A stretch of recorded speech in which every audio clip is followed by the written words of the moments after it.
Welcome back to my YouTube channel tutor खुशी।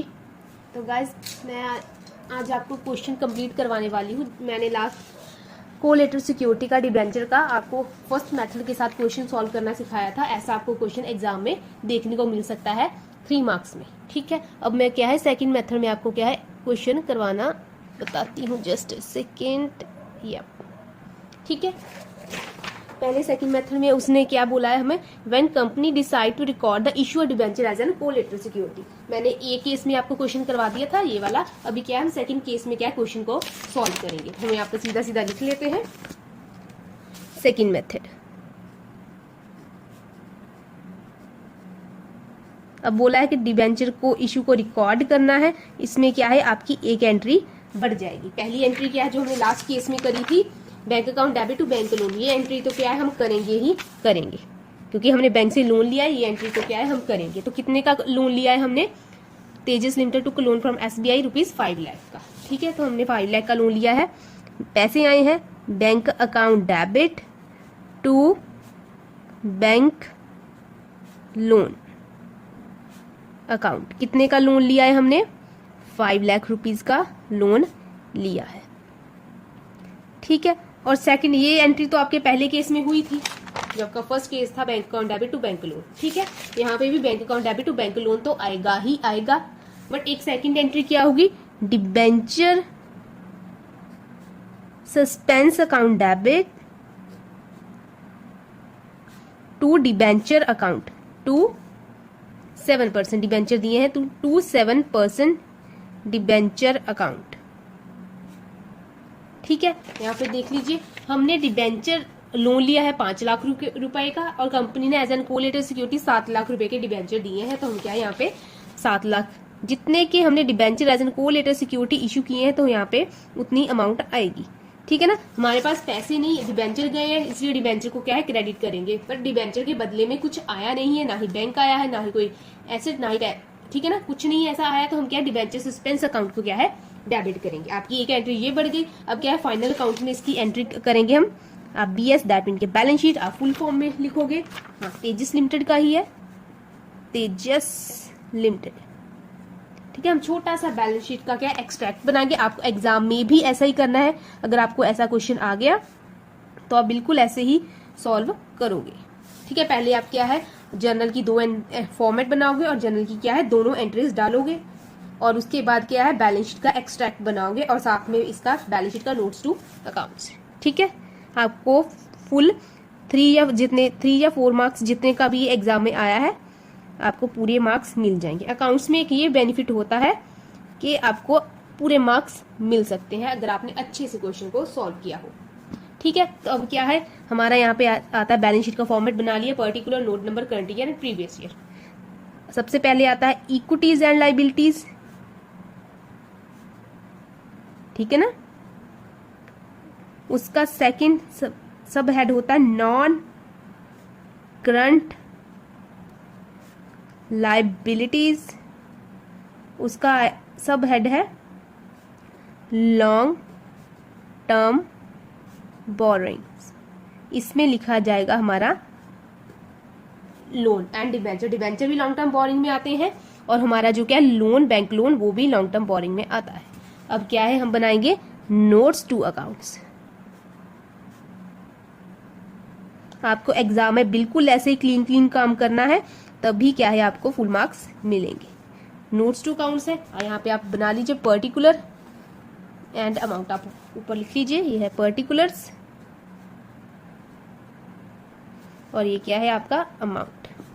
अभी सबसे पहले हम लिखेंगे बैंक लोन। बैंक से लोन लिया है, वो पैसे आएंगे। कितने का लोन लिया है हमने, 5 लाख रुपए का।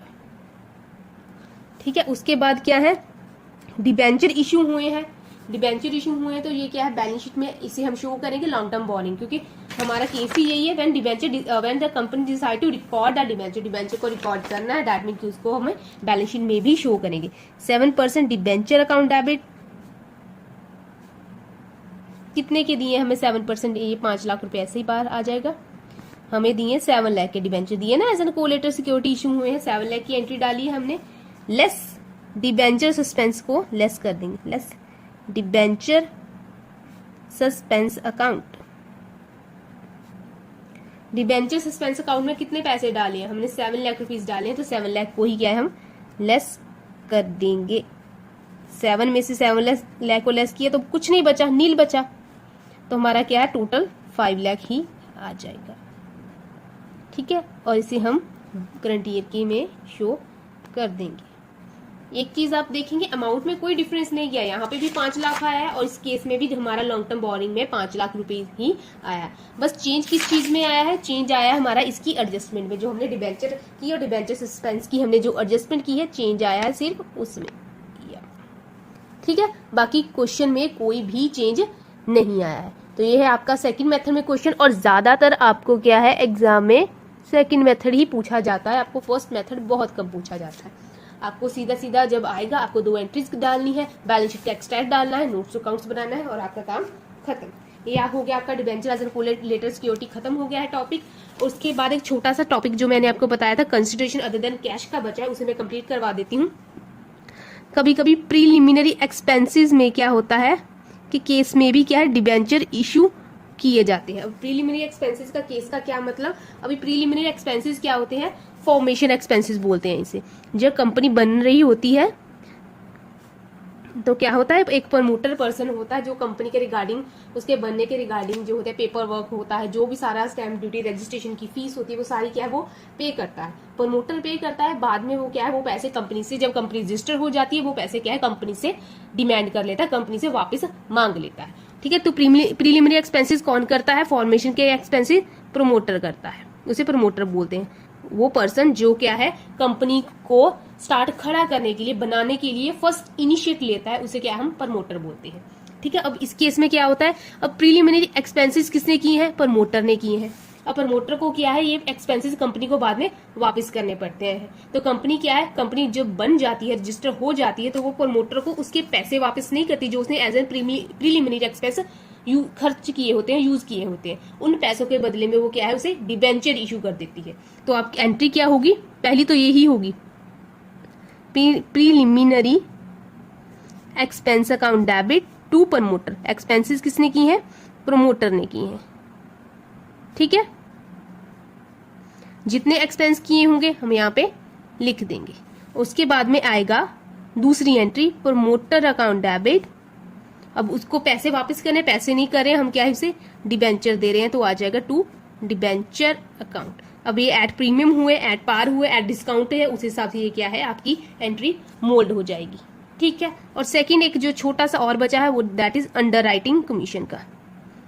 अब अंडर राइटिंग कमीशन क्या होता है, जब क्या है कंपनी डिबेंचर या शेयर्स इशू करती है तो कंपनी को डाउट होता है कि वो सारे के सारे शेयर्स या डिबेंचर लोगों द्वारा सब्सक्राइब नहीं होंगे। आपने अगर शेयर कैपिटल चैप्टर पढ़ा है तो आपको हल्का सा इसके बारे में अच्छे से समझ आएगा कि मैं किस बारे में बात कर रही हूँ। जब आप इशू करते हो डिबेंचर या शेयर तो होता है ना, कुछ अंडर सब्सक्राइब रह जाते हैं या कुछ ओवर सब्सक्राइब होते हैं।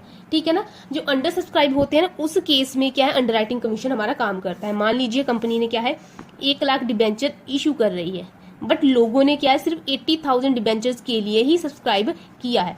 जो 20,000 जो बच गए हैं उसके लिए कोई भी आगे नहीं आया है उन्हें लेने के लिए, उन्हें सब्सक्राइब करने के लिए। तब क्या करती है कंपनी, इस केस में वो क्या है अंडरराइटर अपॉइंट करती है। अंडरराइटर एक पर्सन होता है। अंडरराइटर कमीशन हमें, अंडरराइटिंग कमीशन हम अंडरराइटर को देते हैं। ठीक है, अंडरराइटर की क्या ड्यूटी है, कंपनी क्या करती है अंडरराइटर को अपॉइंट कर देती है कि तुम्हारी जिम्मेदारी है कि हमारे जो 1 लाख जो हम डिबेंचर इशू करने वाले हैं सारे के सारे डिबेंचर पब्लिक द्वारा सब्सक्राइब होने चाहिए, ये तुम्हारी जिम्मेदारी है। इसके बदले में वो क्या है कंपनी से एक कमीशन चार्ज करता है। ठीक है, तो वो क्या है, अगर मान लीजिए उसने बहुत एफर्ट की है फिर भी वो क्या 80,000 सब्सक्रिप्शन ही ला पाया पब्लिक से, 20,000 अभी भी सब्सक्राइब नहीं हुआ है लोगों द्वारा, तो वो क्या है 20,000 ये है अंडरराइटर को खुद सब्सक्राइब करने पड़ते हैं, अंडरराइटर को खुद लेने पड़ते हैं। पहले क्या वो सब देखेगा कि सबको कोशिश करेगा कि सारे लोग ले लें, अगर फिर भी नहीं सब्सक्राइब हो रहे हैं तो बाकी बचे जो डिबेंचर या शेयर्स है वो अंडरराइटर को खुद लेने पड़ते हैं। ठीक है, इसके बदले में वो क्या है एक कमीशन चार्ज करता है जिसे हम अंडरराइटर कमीशन बोलते हैं। अब इस केस में क्या एंट्री होगी, हमारी एंट्री होगी under writer commission account debit, under writing commission account debit. तो अंडर राइटिंग कमीशन हमें किसे पे करना है, हमें अंडर राइटर को पे करना है। Underwriter commission account debit to underwriter account. अब अंडरराइटर को क्या है, हम कमीशन पे नहीं करते हैं, पैसे पे नहीं करते, कमीशन हमें किस रूप में दे रहे हैं, हम डिबेंचर्स के रूप में दे रहे हैं। तो यहाँ पे लिख दीजिए टू डिबेंचर्स अकाउंट। ये भी अदर देन कैश का एक फॉर्म है, ठीक है। हमने पैसे नहीं दिए, पैसे के बदले में अंडरराइटर को क्या है, डिबेंचर्स दे दिए। हमने प्रीलिमिनरी एक्सपेंस पे नहीं किए, उसके बदले में क्या है, हमने डिबेंचर्स इशू कर दिए। ये छोटा सा एक पॉइंट था जो लास्ट बच गया था, तो ये भी मैंने आपको खत्म करवा दिया है। तो ये आपका मैंने अदर देन कैश और कोलेटरल सिक्योरिटी दोनों को आज मैंने वाइंड अप करवा दिया है। और आप बहुत इंपॉर्टेंट टॉपिक है जो बच गया है हमारा, तो मैं कल ही आपको लिए करवा दूंगी, आज नहीं पॉसिबल हो पाएगा। So thank you so much. अब मैं कोशिश करूंगी कि रोज आपके लिए वीडियो डालूं, तो आपके लिए आई थिंक ये लास्ट चैप्टर होगा जो मैं टर्म 2 वाले बच्चों को ले रही हूँ। फिर भी अगर आप कोई और चैप्टर भी पढ़ना चाहते हैं तो मैं रोज वीडियो डालने वाली हूँ, तो मुझे बता दीजिएगा। अगर कोई रिवीजन करनी है तब भी मुझे बता दीजिएगा, मैं आपको उस चैप्टर की रिवीजन भी करवा सकती हूँ। So thank you so much. आज के लिए ये है आपका आज का क्वेश्चन।